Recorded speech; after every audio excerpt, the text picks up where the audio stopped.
ngaqopha umlando yabona abafunda imvoti kwaku-2010 ngangifunda u9 grade 11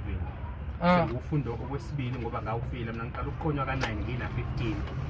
sukela udaba ila ngaqopha khona umlando mfowethu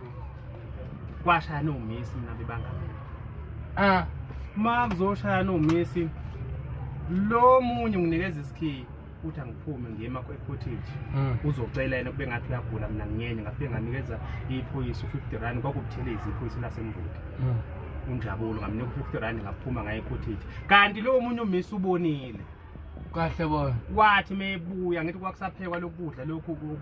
isobho leliphakela izingane ubexe lo ubexe lo misi okunikeza isikhiyi uphakela izingane lo misi wathatha ibhakede lobeqa umqulela ngalo amanga lawo ngiyakutshela kwase kuthiwane after that walanda uthisha omkhulu ungema bayamazi ungema abafunda emvoti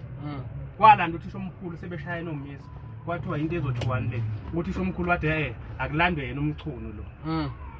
wasusa imoto yena esikoleni wathi uzongilanda emakhotheji kanti uzothi mengifice ecottage ungifica ngibhizi nomunye umisi oyethe uyagula kanti na ufuna mina wasifica sibhizi usho omkhulu wavela wathi hayi angiyazi lento mfowamchuno amanga lawo ngiyakutshela obala abalofazi balokho abafunde emvoti bokutshela bayazi balwazi lolo daba bayalazi lolo daba mina ngiqonye kakhulu mina hayi